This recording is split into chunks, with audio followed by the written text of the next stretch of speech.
Bonsoir à tous. L'actualité est marquée par des interrogations persistantes autour de l'affaire Toumba Diakité, entre zone d'ombre, tensions politiques et quête de vérité.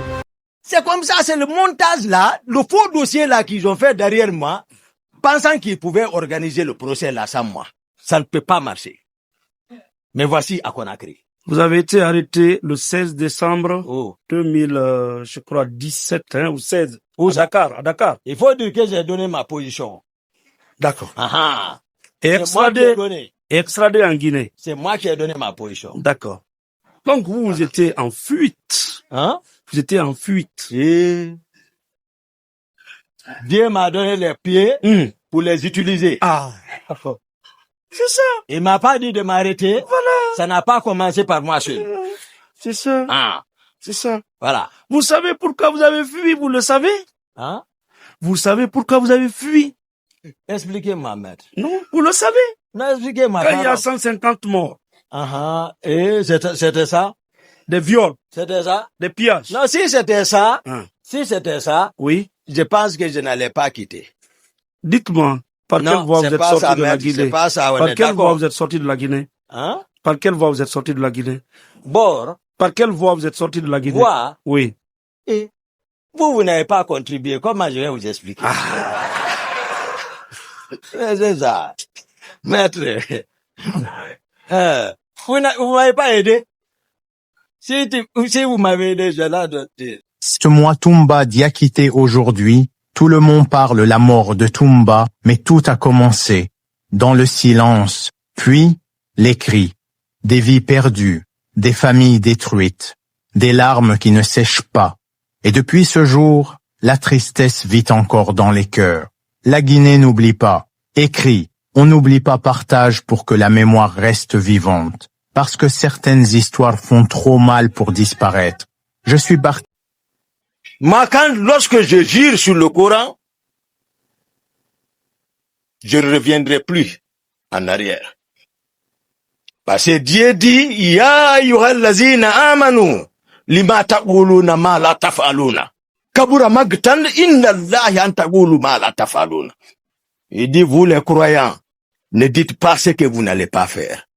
Si vous le faites, il dit, c'est un grand péché. C'est pas un petit péché, c'est un grand péché. Là où moi je suis arrêté, je sais que ce que je dis, ce qui sort ici, il y a les anges qui notent. Il dit, il dit, chaque âme que j'ai créée, il y a l'ange gardien qui note. Je ne parle pas pour parler. Je ne veux pas que les gens divisent. Nous divisent, c'est pas bon. Je suis sincère. Le colonel Tebro, qui assurait le secrétariat pour le général Toto, lui, il encaisse. Je suis venu, j'ai dégagé le garde-corps qui est dehors. Et ils sont enfermés dedans. J'ai brisé la porte, je suis rentré. Il y a eu silence. Et général Toto a balayé du revers de la main, comme ça. Ils sont ici non qu'à être sincères. Ils auront confiance. Comme ça. Il dit, mais ça c'est de l'indiscipline. J'ai dit, quoi? Qui? J'ai dit, là où tu arrêtes, assis, tu ne bouges pas. Tu arrêtes.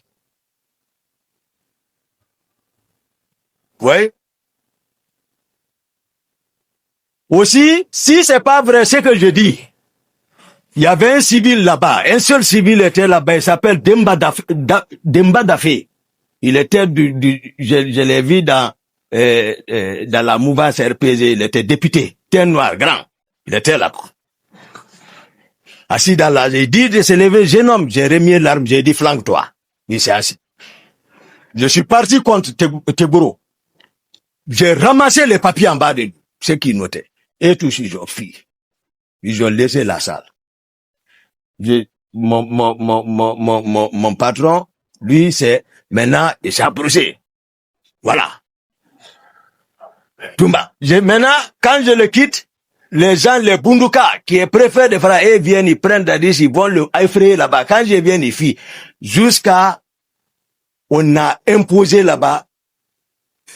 On est sorti là-bas. Déjà, ils sont faibles. Ils ont compris que c'est gâté. On s'est rendu d'abord à Bata maintenant. À Bata.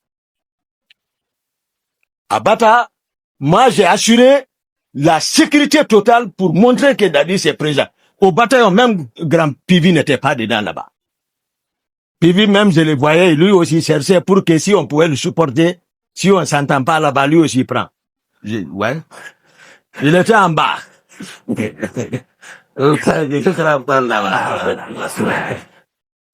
Toumba, il respecte. Toumba est un homme de parole.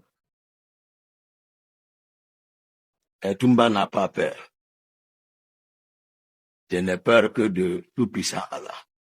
Toumba Diakité est mort, mais derrière cette disparition, une question dérange tout le monde. Qui avait intérêt à ce que Toumba disparaisse?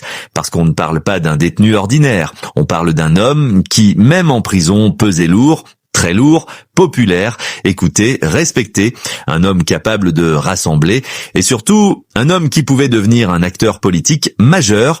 Oui, Toumba voulait se présenter à l'élection présidentielle, et même si sa candidature a été rejetée, l'idée était là. Et pour beaucoup, elle faisait peur parce que dans un système politique fragile, un homme charismatique, populaire et imprévisible, c'est un danger. Alors, première hypothèse, le pouvoir. Est-ce que le régime avait intérêt à voir disparaître une figure comme Toumba? Officiellement, non, mais dans les faits, sa popularité grandissante posait question. Un détenu qui devient une figure politique, un homme qui attire la sympathie même derrière les barreaux, un potentiel candidat qu'on empêche de se présenter et qui malgré tout continue d'exister dans l'opinion. C'est une équation compliquée, très compliquée. Deuxième hypothèse, le système sécuritaire, parce que Toumba n'était pas qu'un symbole politique, c'était aussi un ancien militaire, avec un passé, des informations, des connexions, et dans certains contextes, ce type de profil dérange, surtout quand il reste influent, surtout quand il n'est pas totalement contrôlable. Troisième hypothèse, le silence. Oui, le silence, parce que parfois ce n'est pas ce qu'un homme fait qui dérange, mais ce qu'il pourrait dire. Toumba était au cœur d'affaires sensibles, un témoin clé, un acteur direct de moments historiques, et dans ce genre de situation, chaque parole compte. Chaque révélation peut changer des équilibres, alors certains se posent une question simple. Toumba savait-il quelque chose et qu'il ne fallait pas dire? Quatrième élément, le timing. Sa mort arrive à un moment précis, après une élection, dans un climat politique tendu, après plusieurs signaux de durcissement du pouvoir et surtout après des rumeurs persistantes sur son état, comme si tout s'accélérait, comme si le temps jouait contre quelqu'un ou pour quelqu'un. Et puis il y a un dernier point, peut-être le plus troublant, personne ne gagne officiellement à sa mort, mais beaucoup respirent peut-être différemment aujourd'hui, parce qu'un homme influent en moins, c'est une inconnue en moins, un risque en moins, une voix en moins. Alors attention, aucune preuve formelle ne permet aujourd'hui de dire que Toumba a été éliminé, mais dans une affaire comme celle-ci, ce ne sont pas seulement les preuves qui comptent, ce sont les perceptions, les enchaînements, les silences, les décisions. Et aujourd'hui, tout cela alimente une question que beaucoup n'osent pas poser à voix haute, mais que tout le monde pense, Toumba est mort. Mais est-ce vraiment une coïncidence ou une disparition qui arrange 24 heures sur l'étendue du territoire sur le téléphone, comment là-bas fonctionne? Les gouverneurs, comment les populations ont dormi? Et il a tous les renseignements. Informels et formels. C'est-à-dire, je parle le système, les mécanismes de fonctionnement d'un État. C'est pas comme ça comme on le pense. C'est très complexe, mais le président a toute la situation, c'est ce qui lui permet de dormir. C'est ce qui le rassure de son pouvoir. Donc, si un président de la République le dit, que c'est comme ça, Marcel l'a dit, tâtonnez, nous le savons. Et vous voyez, nous le savons entre nous, c'est quoi le pouvoir central. C'est pour cela, ça nous fait très mal. C'est-à-dire, lorsqu'il pense se rabaisser jusqu'à ce, faut même pas qu'il croit qu'on acceptera ça le passé. Nous le savons. Qu'ils veulent qu'ils se maintiennent en haut là-bas, mais il fit peur de la nation. Il faut qu'ils comprennent ça. Moi, j'ai joué toujours mon rôle à côté de lui. Même le pouvoir qui est en place doit en tirer les leçons, puisque tout pouvoir est éphémère. On doit respecter le peuple.